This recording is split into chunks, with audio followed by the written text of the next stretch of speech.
Welcome to Baseball Biz on Deck. I am Mark Corbett, your host, and with me, I tell you what, Mr. Matt Germain is elsewhere today. He's doing what we all should be doing, and that's participating with your community, and certainly with sports. I know Matt does quite a bit, I believe, as a parent, as a coach, and certainly as a supporter of local and community sports. So we wish him well today. We'll look forward to seeing him back next week, but thank him for all that he's doing there. So this week, thinking of that and what others are contributing, we're going to make this a Thankful Thursday on Baseball Biz. A couple of things. This past week, August 18th, it was Roberto Clemente's, that would have been his 92nd birthday. A man who was a hero both off and on the field, and who we celebrate once a year for his humanitarian efforts and for the players who are putting forth humanitarian efforts as well. And specifically, if we look across Roberto Clemente Day, which will be coming up next month, September 15th. And if you're not completely sure about how Roberto Clemente Day works, it's like this. Each team has each of the 30 MLB teams has a player that has been selected as a candidate for the Roberto Clemente Award. And this comes down to a couple of things. One, they're looking at, I guess, the spirit of what that player does and to the community and what they're able to give. I know a couple of years ago we had a couple of years ago we had Pete Fairbanks, who's done a lot for some charities. And if I look at him as far as being thankful above and beyond all that, what he's done as far as being a union representative for the Players Association with the Tampa Bay Rays, and I think he's doing that again with the Miami Marlins as well. And as long as we're celebrating being a Thankful Thursday, I want to give a big thank you to Christian Yelich of the Milwaukee Brewers. The Major League Baseball Players Trust named him the most valuable philanthropist for August. Well, what does that mean? What are they recognizing Christian for? And part of it is his contributions that he works with the Heartland Farm Animal Sanctuary and Snooty Giggles Dog Rescue. Now, okay, I would have talked about this even if we had nothing else. Snooty Giggles Dog Rescue. Wow. Probably more interesting is the Heartland Farm Animal Sanctuary. And these are, I believe, farm animals who no longer have a home and that they take care of them there. Yelich said, I am extremely excited to be able to help two organizations that help animals in the community. As someone with a deep love and affinity for animals, this is a truly special opportunity to do my part. I want to thank the Players Trust for this grant, and it will be going to places of real need. Well, congratulations to you, Christian, and those that you were able to help. But there's so many other things going on right now, too, with baseball. We've got the Women's Pro Baseball League, which is amazing if you haven't caught up with that. And then if you went to Williamsport, you would be able to find the Little League World Series going on. That's something caught the first part of the other day and saw that right now this year, I think there are two young girls in that competition. So if you get a chance, check that out. My brother pointed out to me that it was running on ESPN, which I've been able to access through my Disney Plus connection. Anyway, and talking about connections in the Little League, now there's one that what really found fascinating. And that is, if I think back to Tampa Bay Ray, who was here in 2017, and just briefly, and that was none other than Colby Rasmus. Now, Colby's family's been very involved with the Little League World Series. If we're looking at Kenley Rasmus, the young niece of Colby Rasmus, she is also the daughter of the coach, Corey Rasmus. And Corey helped the Phoenix City, by the way, the spelling on that is Phenix. Corey helped Phoenix City reach the Little League World Series championship game back in 1999. Now, Corey's got his daughter, Kenley, following in his footsteps. And yesterday, she was heading up there with the team and leading off as the pitcher. What was interesting, too, was her success on the mound was such that she had actually achieved the same record that Monet Davis had, is of 8 strikeouts in one game. When Kenley retired from the mound, who would take her place? none other than her cousin, Riker Rasmus. It is all in the family with the Rasmuses and the Little League World Series. So we'll keep an eye on that. It's worth noting that in the International Little League World Series with Nicaragua, let's see, who were they? Oh, yeah, they were going up against the Dominican Republic. And that was quite the game. What an amazing pitcher Nicaragua had. Clemente Seville Picardo. He had 12 strikeouts in 5.2 innings. And the kind of curious part is, there's a limitation on the number of pitches that a bat pitcher can pitch in a Little League game. I think it's 85. But it also seemed like he was rubbing his elbow, which is always of concern when you think of injuries with pitchers. But after that, with 5.2 innings pitched, they moved him out to right field. And what happened? As he moves to right field, the Dominican Republic gets a hit, and Sevillo's out there in right field. He grabs the ball, and with a tunnel of a throw into the home plate, he cut down the game-tying run in the sixth. So that was quite something to see indeed. But as always, I do have my concerns about young pitchers' health. The games continue today in Williamsport, but it's good to note that evidently there are some rain delays, so they will be happening later in the day. So keep your eye on that, keep the news going on, and I hope you get a chance to see some of these very exciting games with these young people. I'm looking at the Little League World Series brackets right now, and since we've really only had activity for the first day, yesterday being Wednesday, August 19th, it's interesting to note that while the Metro team beat New England 2-1, the Northwest team defeated the Southeast team 2-0. Looking across the way here, so the Latin American team, which I believe is Nicaragua, defeated the Caribbean team, which is Dominican Republic. Also, the other game, there was a total of 4 games yesterday, was Canada, and they faced Asia Pacific. Asia Pacific came in with a 7-0 game win over Canada. That's kind of rough. But some of these teams will have other opportunities to move up as well, so we will see. Canada, though, it's always an interesting thing seeing right now. The Blue Jays, they beat thus far the Rays 1 out of 3, the third game they're playing today. And at the moment, it looks like the Jays may very well take 2 out of 3 in their game at Tampa. But what I really want to talk about is, since this is Thankful Thursday this week, a program, Jays Care. They're investing more than $2.6 million in funding to community baseball diamonds across Canada this year in 2026. They've got 22 projects across 7 provinces to receive funding, and this is a season to build, enhance, or refurbish community baseball diamonds, through a Field of Dreams mindset.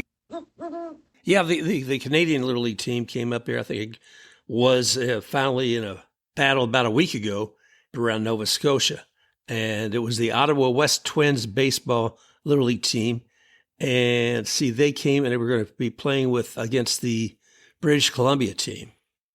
The game was scoreless heading into extra innings when the team from British Columbia exploded for 4 runs in the top of the 8th inning, and they won that game, and therefore they're representing Canada in the Little League World Series. Well, as long as we're talking about the Little League and talking about Canada, what other league can we find Canadian players? Well, we can go to the Women's Pro Baseball League. They have several of the Canadian baseball players on there as well. Boston Hunters, you got 3 of them, including Ali Schroeder. I know that Liz Gilder and a couple other ladies are on the San Francisco Firebells. Los Angeles Queens has Michelle Roche, and then the New York Heights, they have Jada Lee, who's amazing, Madison Whelan, and a couple others as well. So I'll let Matt be able to speak to some of those names next week because I would just completely destroy them otherwise. So I apologize to those that I didn't mention. So there's 11 Canadian women in the inaugural Women's Pro Baseball League. So thank you, ladies, and kudos and salute to you all. And, one name I neglected to mention is from who's actually still playing also with the Women's Pro Baseball League, and that's Monet Davis. And I mentioned her because actually she was with the Little League World Series, I believe it was back in 2014. And I believe she's with the Taney Youth Baseball Association Little League in Philadelphia, Pennsylvania. So Monet, glad to see you playing now professionally with the Women's Pro Baseball League. And Monet, you're one more person who the young girls who want to play the game can look up to and say, I can do that too. See her, be her, to quote Gene Fruth. Okay, now I'm taking a sneak peek back into that Blue Jays-Rays game here in the afternoon. It's Thursday. And I call it Thank You Thursday, but the Rays have nothing to be thankful for in this game because I believe they lost it 5-1. Okay. And that's 2 series they lost since they come home. Prior to that, they won 9 straight on the road. That was 3 series, and they swept all of them, then come home and they lose a couple like this. It's going to be tough. Maybe the Rays are ready to get back on the road again. We'll see. You know, another fun thing I saw this week was with PCA, otherwise known as Pete Crow Armstrong, with the Cubs. He was a game, let's see, earlier this week, he had a leadoff home run, and then he had a walk-off home run during the same game, and I think that put him in the 30 club. They got one note here saying that the next game after that, he also led off the game with another home run. So he's up to 31 home runs at the time I'm reading this. Who knows, by now it may be more. And if you look across the National League right now, he is like the candidate for MVP with Ohtani. Let's see, while I got you here, can I give you a breakdown of what's going on across the leagues? In the American League East, we got the Rays leading 76 to wins with 51 losses, giving them a .598 winning percentage. That's dropping them beneath the 600 where they were before. The Yankees are now 4.5 games behind them. The Red Sox, 8 games back. Blue Jays, 14 games back. And the Orioles, 15 games back. It's worth noting that the Rays lost both series this week to the Blue Jays and the Orioles. In American League Central, you see the White Sox leading off with 66 wins and 60 losses. The Twins are 4 games back, and the Guardians are 5 games back from that. Tigers 5.5 games, and the Royals are 13 games back. American League West, the Astros are leading there, and that is with only a .504 winning percentage, 64 wins and 63 losses. Behind them are the Rangers by 2 games, Mariners by 4, Angels by 14, and the A's by 15 games. If we look to the National League and the National League East, we see the Braves are leading. They're right now 74 wins and 53 losses. That is huge. And but let's see, Phillies are filing 4.5 games back. Marlins are 10.5. Nationals 13.5, and the Mets 16.5 games back. National League Central, my gosh, those Brewers, 22 hits. I can't think again. National League Central, the Brewers, they are on fire. Fire. They had a game last week where they put up over 22 hits, and the other team was zip. So that had to hurt a lot for that other team. National League Central, Brewers are really taking off there. They got a .614 winning percentage. Behind them, the Cubs 4.5 games back, Cardinals 13 back, Pirates 16 back, and the Reds 17.5 games back. I really didn't expect to see them that far but down the line. National League West, not completely surprising. The Dodgers, that overpaid group of bums. When you got a checkbook, they write it. They are with a 77 wins and 51 losses, .602 winning percentage. Behind them are 9 game backs, the Padres, 10 games back, the D-backs, the Giants, 24.5 games back, and the Rockies, 26.5 games back. Woof. Some crazy times and some crazy divisions, but we'll be watching it long before we get to postseason. So keep enjoying those games. Lastly, I want to, again, encourage all of y'all to check out the WPBL Women's Pro Baseball League games and the Little League games going on right now. There's always some sort of baseball to watch. There's no lockouts involved, I believe, with either one of those. I don't know what MLB and the Players Association hold up for us fans the rest of the year, I should say next year. So make sure you go ahead and enjoy all the baseball you can right now. Since this has been kind of a little short show and we were talking about Little League and the Women's Pro Baseball League, I thought it would probably be nice to remember a guest we had on here in the past, and that's relief pitcher Meggie Meidlinger. And she's something to watch. Check her out in the WPBL. She is in the league. This is the interview with Meggie from a couple of years ago. Welcome to another Women in Baseball edition of Baseball Biz on Deck.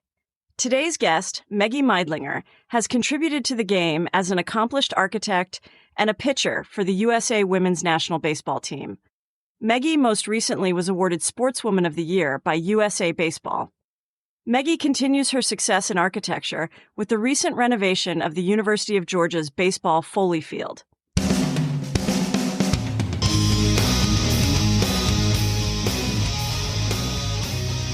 Welcome to Baseball Biz on Deck. I'm Mark Carpenter, your host, and with me today, I have a lady who just, it's amazing all the things that this person puts into their life. We're talking about the relief pitcher for the USA Women's National Baseball Team who took Japan, who thought they had a great thing going after 39 games of wins. And this relief pitcher came in and put an end to that. She's an architect. She has done a lot with missionary work and with folks in Uganda. We've talked about some of these things in the past. I'm talking about Ms. Meggie Meidlinger. Hey, Meggie, how you doing today? Hey, Mark. Thanks so much for having me on today. Oh, gosh, it's great to have you back. There's just so much going on. And like I said, we've talked about your career in baseball before, and I want to talk a little bit about what you're still doing with it in the past. But right now, I want to speak to what you've been doing as an architect, because I've had Janet Marie Smith on here before, a lady who's pretty instrumental in putting everything together for Camden Yards and a whole renovation going on at Dodger Stadium this year. And it's amazing to see her work. So I saw some of the work that you did as an architect for the University of Georgia's baseball team. And that had to be something. I saw some of the photos. I got to tell you, Meg, it looked like I was in an MLB locker room. Well, that project was just an incredible project to be a part of. Getting to combine my passions of baseball and architecture was just a dream come true for me. As a kid, I wanted to be both a professional baseball player and an architect. And so to get to have a project that combined those two passions together was something else, Mark, and just great to be a part of. And I do have to touch on Janet Marie Smith is a huge inspiration for me as a female sports architect, and what she's done for architecture and ballparks across America is just something incredible. So she's an incredible human being. And I am grateful to have had the opportunity to chat with her too, because people need to be aware that, I'll be quite honest with you, I didn't know who she was until I started doing overall homework on Camden Yards. I said, because I think of Larry Lucchino and all that, but I didn't think of the person who was actually behind the urban design, the person who actually put all this together and actually brought some people together with varying attitudes or ideas and making it work. So kudos to her as well. Just amazing work. Well, let me ask you about that, because anytime I would imagine an architect, you have to have kind of like a project manager mindset. There's elements of things that have to get done. There's shareholders involved, certain deliverables from certain people. How long did it take just to do the mapping out of planning for this?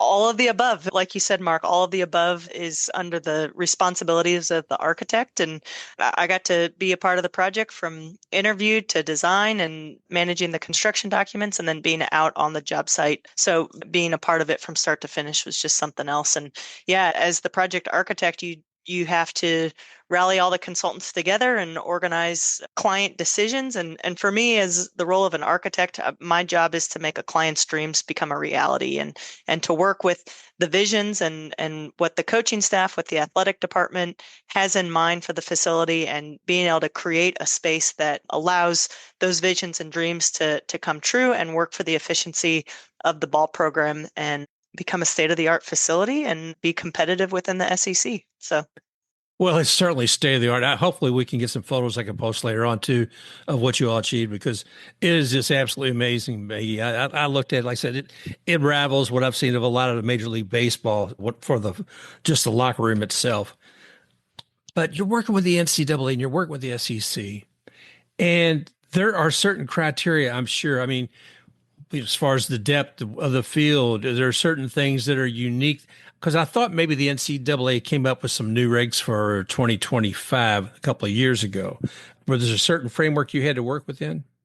Yeah, I mean, we always have to apply to all the NCAA rules and regulations along with SEC. I mean, that goes anywhere from certain criteria of the field and having a equal visitors bullpen to home bullpen and camera locations for broadcasting. And so our scope of the work is not just the finishes and programming, but it's coordinating all of those things from broadcast camera locations to making sure we're adhering to all those regulations. And it was such a fun project to be a part of, to get to understand all the programming elements that they were wanting to add on to their existing facility and working around all the existing conditions of what they currently have and within our parameters of the site, and getting all those additional elements into the site was really fun to be a part of. Well, that's interesting because you're not working with a blank slate. You're having to work around a structure that's there.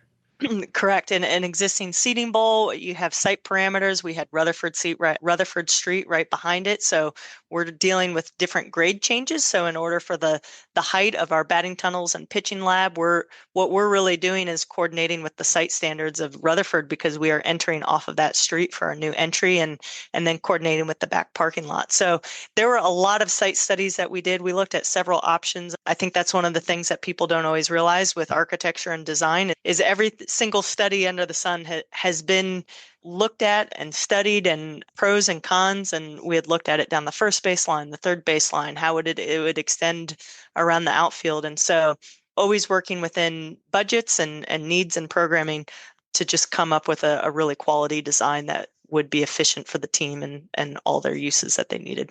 One thing I'm curious about too, because we talked, I think, before about this, having the perspective, much as you mentioned, as a baseball player, not only that, as a pitcher, what about the bullpen area? What does that look like? Honestly, I'm thrilled about the bullpen and the pitching lab area in this project, Mark. Taking several perspectives. I mean, I'm still currently a player on the USA Women's National Baseball team.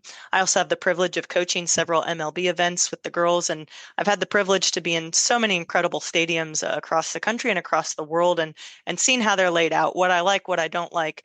And then from a fan perspective too, I'm a huge baseball fan.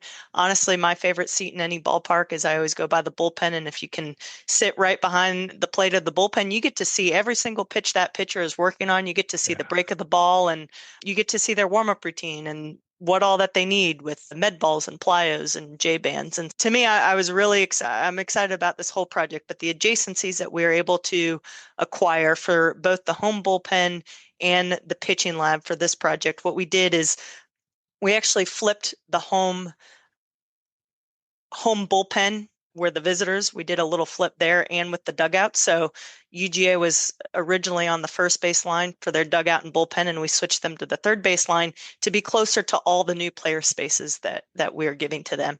And so the adjacency, we have roll-up doors. So you literally walk right from the pitching lab right out into the bullpen. Pitching rubbers are all lined straight from inside to outside. You have the flexibility to bring any of the technology that you need outside. We're able to fit in 2 turf mounds and 1 dirt mound. The whole field is turf, but you go and travel to many different SEC fields, and you have a dirt mound, so giving those players the ability to train and practice as they need to, depending on who they're playing. And then the really cool thing is how we redeveloped the entry. Before, the main entry was right behind home plate, and that's where a lot of the premium spectators get to park and then walk down. But the majority of the folks coming to the stadium are parking out behind the left field and center field fences and coming far from campus. And so to give them an entry that's a little bit closer for flows in and out of the stadium. So now when you enter off of Rutherford, right when you enter through the gates, you have that moment seeing the stadium and seeing the field immediately. And and I don't know about you, Mark, but I still remember my first stadium that I went to was Camden Yards, done by Janet Marie Smith. And that moment as a kid, you hear the crack of the bat, the crunch of the peanuts, and just right when you walk in through that threshold of a ballpark. And so that's what we were trying to do at UGA, is right when you walk through the threshold, you get to see the field. You are led right out onto standing room only, where you look down right into the bullpen, which, like I just said before, I love that atmosphere of you can grab a beer, grab a burger or a hot dog, and you get to see what the pitchers are working on and have that engagement. We also added brand new seats four top mesh seats that are right behind the bullpen on the plate side. Oh So man. getting to see all the movement that I was just talking about of how the pitchers are working on their breaking ball, fastball locations, all of that. And so giving that from that pitcher's mentality that I have of wanting those adjacencies and flow and being able to see the field from where you're warming up to the fan side as well of getting to experience all of those atmospheres of the ballpark, but not only the ballpark, but of the bullpen as well. I can't wait to come up here and visit and see this. My You gosh. got to come to a game. They're doing extremely well this season, which is so cool to see. Well, it sounds like a good starting point. So that's good. And so it's Foley Field at the University of Georgia, correct? Is That that is correct. Athens? Athens, Georgia. Yep. All right. Okay. Yeah. Well, like I said, I can't wait to come up. Oh, I did see something on social media of you and your other friends from the architecture. Went to a Braves game, it looked like. Yes, we sure did. We have a yearly tradition that we go to opening day at Truist Park every single year. So the only year we missed was the inaugural season, but we've made it a point to make it to opening day every single year. Yeah. I used to watch the Braves so much because they had two of our former Rays here. Well, Charlie Morton and Travis d'Arnaud. Yep. I know both of them are somewhere else now. How are they doing this year? I haven't kept up with them. The Braves are maybe not off to the best start, but you can't tell a whole lot from the first No. few weeks of the season. So No. we're still going to give them a little bit of time. Yeah, I would hope so. Yes, I know. I see some of these teams. Who was it the other night? Was it the Cubs beat the Dodgers? Like the Cubs were in double digits and the Dodgers, like, I don't know, a couple of runs. And it's like, good gravy. This game, you never know what's going to happen with it. That's the great thing about baseball is you never know. And the whole game can change by one pitch. And that's, again, one of the cool parts about being a pitcher is you can have so much control and you're involved in literally all the action while you're pitching of every single pitch, which, yeah, a game can change in an instance. You know, I don't want to get up too much, but it just tickles me when I'm watching some of these games and it's a national game and you look at these young people who are out there on the mound in the field. And guess what? All the great things you do and all the mistakes that you make are there for everyone to see. And whether it be World Series Game 5 and who's going to cover first, or the Rays the other night, and I think it was the fifth inning also, and they gave up 8 runs. And it's like, what? But that's the excitement of baseball because you never know. You never know. But, absolutely. But you celebrated baseball and more than just. I want to talk about working with youngsters and all that in a moment, but I know you do with Uganda as well. Mm-hmm. And did the architect as well as the baseball player go there? I think I know what you're asking, Mark. And so what originally got me over to Uganda was I was working for a ministry doing architecture work. So Gotcha. I originally went to Uganda to do architecture and I miss playing baseball. And so wanted to teach a few others baseball as well. And you can't travel anywhere and know that you're living there for a long time without taking 2 mitts. So that's how we started playing and been fortunate enough to help start women's baseball over there. And now Ugandan women's baseball has expanded to 8 different regions in Uganda with several hundred girls playing baseball now, which is really incredible to see the growth in just a short amount of time since 2019. So Wow. Baseball at Heart has been doing an incredible job of starting women's baseball over there. Well, I want to thank you and all the good people who are behind it. And sometimes in the world today, it's hard to find good moments and folks making a difference in other people's lives. So thank you for making a positive move there. And I know that was also celebrated, I believe, and correct me if I'm wrong, with a film feature, See Her, Be Her. That is correct. See Her, Be Her just came out in the fall. It's an incredible documentary. I highly recommend anyone listening here today to check it out. It's now available on Amazon Prime. It follows women from all around the world and their baseball journey. And so Kelsey Whitmore on Team USA is highlighted. It covers folks from Japan, Canada, also follows a player from Uganda. So it does have lots of footage from Uganda and how baseball is growing there. And so highly recommend it. Everybody should go check out See Her, Be Her on Amazon Prime. And who was the lady who put most of that together, photographer? Jean Fruth. Jeff Idelson and Jean Fruth are the producers of See Her, Be Her, both incredible people. I have the privilege to call both of them dear friends of mine, and they did an incredible job. And just the footage There's also a companion book that goes with the documentary, See Her, Be Her, and it's compilation of all the photographs that Jean has taken all around the world covering women's baseball, which is just incredible. I love her work. I mean, all along, I've been following her photography. As a matter of fact, Tamara Holmes was the first one who introduced me to it. She had this image. I forget who. It's one of the catchers. Forgive me, Tamara, but that she showed me of. It's like, wow. But to follow Jean after that and see that come up, I know it was during the World Series. I think it was between games. MLB ran that on the MLB network. They did. And that was the night I couldn't get a connection. So I bought it on Amazon shortly there when it became available shortly thereafter. But yeah, it's a great film, and folks, you should check that out. It does say a lot about the game, about the women in baseball, and you have some really sharp professionals, like you're saying with Gene and Jeff, what they assembled with that. So that had to be a lot of fun. Oh, it was so much fun. All righty, let's come back for a moment. Now, most recently, after doing all this architectural work, like I said, you're not a one-woman show. You're a one-woman show. You just got a lot of different players in it. I mean, whether it be the architect, whether it be the baseball player, but also as a coach and a leader. And talk about what where you at this last week, I believe it was. Yeah, just this past week, I got back from the MLB and USA Baseball Trailblazers series. This is an incredible event. It first started in 2017. This particular event was an event for 12 to 14-year-old girls. So we had about 100 girls show out for this event. MLB hosted it at the Jackie Robinson Training Complex down in Vero Beach, Florida.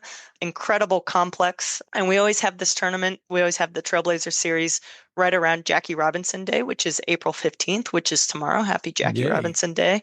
And just the impact that Jackie had as a trailblazer, that everything that he stood for, his character traits, how he carried himself as a person, as a baseball player on and off the field, are just character traits that we want to resemble and carry forward. And he was such a trailblazer to allow so many others to play baseball. So we always love this Trailblazer series to celebrate Jackie, everything that he stood for, and allow girls to continue to blaze the trail and allow opportunity for more girls to play baseball. Well, thank you for that. Tomorrow is Jackie Robinson Day, number 42. Everybody should be wearing that tomorrow. And I'm excited about that. But what you're talking about, all that he did, a lot of folks can simply say, oh, Jackie Robinson, he was the first man crossing over from the Negro Leagues into Major League Baseball. But it didn't end there. And anybody who's read the books or seen 42 has a glimpse of some of that. But what they don't necessarily think of is Jackie Robinson beyond baseball and all that he did as a civil rights leader. And he was out there. He was when everybody else was afraid to speak out, he was speaking out. And there are some folks out there who would probably like to erase or modify that history, but it's their boys and girls. And so when you do have heroes like Jackie Robinson out there, it behooves all of us to share those stories and make sure that people remember what he's achieved and to honor that legend as well. Now, there's still members of the Robinson family around. I mean, at the Trailblazers series, do you get some visitors from them? Absolutely. In the past years, both Rachel Robinson has been able to join us. Jackie's granddaughter has been able to join us, and just getting to hear from them and stories of Jackie, and it's just incredible to hear those firsthand stories. And so that's just an incredible honor to have gotten to meet them and just share in his legacy. And for so many of these girls to just hear these stories, so many of these girls are the only girl on their boys baseball team at whatever team they are playing with back at home. And one of the things that's so special about the Trailblazers series for me is I tell many of these girls when I was their age, it was pre-social media, pre-Google searching. And so honestly, Mark, I did not know other girls were playing baseball. And so for these girls to have a space to get to meet and see other girls playing baseball, to know that they're not alone, to form this baseball family and community is really something special to be a part of. So I feel so honored that I get to coach this event and several other events with MLB for these girls playing baseball is an extreme honor for me. Well, I want to thank you for that. And you even have some legends from the All-American girls occasionally coming out there as well, don't you? We sure do. Maybelle Blair joined us along with Janine Lesko, and the two of them are are incredible. And if you ever get a chance to just sit down and hear stories from either one of them, is absolutely incredible. And so they were both there this past weekend. They get to speak with the girls, share knowledge and encouragement, and share their stories. And it's always a joy to see the two of them. I'm glad to hear that. I mean, the whole thing of it is, and I'll just spout off here. I've got a brand new granddaughter, and all I can think of is I want to make sure she has every opportunity. And she's just 2 months old, but I'm going to find the right size glove for her and put it in her hands here shortly. So Never too early to start playing a game of catch. I love it. I absolutely love it. Thank you. So what else is on the agenda for you? What's has caught your attention or something that you're working with right now? Yeah, I think just sports projects are incredible. I mean, tying it back into what we just did with the Trailblazers series, we know the importance of sports and then combining sports with architecture, the importance of how buildings can impact spaces, right? The places that you have to train, to be an athlete, to reset your focus. And the spaces that you train in are important. It all feeds into the mindset that you take out onto the field. And so something that's very important to me, Mark, is women's sports facilities. Thankfully, we've seen a lot of growth with WNBA and women's soccer, but Man. I think there's a ton of design components that can happen there, right? Like it's not just a copy and paste of NBA to WNBA. It's a design space where you can completely reimagine all of those facilities, right? It's not just a locker room, but how is it simply catered to a female athlete? How do you have to reimagine things down to the training facility, down to nutrition for women, down to what does the training look like differently, of even the training room and the heights of those, and how can we reimagine all of those facilities and give female athletes the elite performance centers that they deserve, and catering down to everything to childcare, to anything else that they might need to help cater to their careers. And so as a female athlete, as a female architect, that is something that's very passionate on my heart and on my mind for next projects here, Mark. Well, I'm glad to hear that, because a lot of times I think those of us who aren't in the know say, well, it's just another place. So they can do it cookie cutter. They can just pick up that blueprint from 15, 20 years ago and just slap it down over here and it'll be just fine. But we all know the truth is much better than that, as far as trying to make something that is contemporary, that fits the needs of the athletes and the fans of today. To me, I like that mindset, because sometimes I don't feel like it's always deployed as well as it should be. The one size fits all ain't the way to go, boys and girls. It's not. And I think all these female teams, whether, we now have a professional hockey league, we have professional women's volleyball, this is such an incredible time of growth for women's sports, and all of these teams deserve a cutting edge elite facility for their players and staff. Well, great. I'm glad. It sounds like a really great mission for everybody who's looking at development for women's sports, to make sure they've got that on their checklist and make it happen. So thank you for that, Meggie. I appreciate it. Wow. Whole lot going on. I'll say it again, Meggie. What I like about you is we can't just put you into one little column and say, hey, this is who you are. I mean, while you've achieved so much, whether it be with the USA women's national team, as a relief pitcher, and I love just that you devastated Japan after 39 wins. That was such a fun game, and that was such a team effort with Jill's home run hit down the left field line, and Jamie Baum pitched an incredible game that game. And so just full team effort there to defeat Japan, who is an incredible team and deserves all the respect, but a lot of fun to finish that winning streak for them. Well, again, that, and then when looking at you as an architect and looking at what you've done also in Uganda, like I said, you're not just fitting into one column. You're a person who's done a lot and excelled with each one. So thank you for that. As I appreciate all you've done and all you continue to do. So thanks again for joining us on the show today, Meggie. I appreciate it. Well, thank you so much, Mark. I always appreciate getting to be on your show, and thank you for everything that you've been doing. You have been listening to Baseball Biz on Deck with Mark's special guest, architect and USA Women's Baseball National Team pitcher, Meggie Meidlinger, whose contributions excel beyond taking the mound. Thank you to Meggie as we celebrate Jackie Robinson Day in 2025. Just a reminder, you can find Mark on Blue Sky at baseballbizondeck.bsky.social. You may also find Baseball Biz on Deck on iHeart, Apple, Spotify, Amazon Music, and at w.baseballbizondeck.com. Special thanks to X-Take RUX for the music Rocking Forward.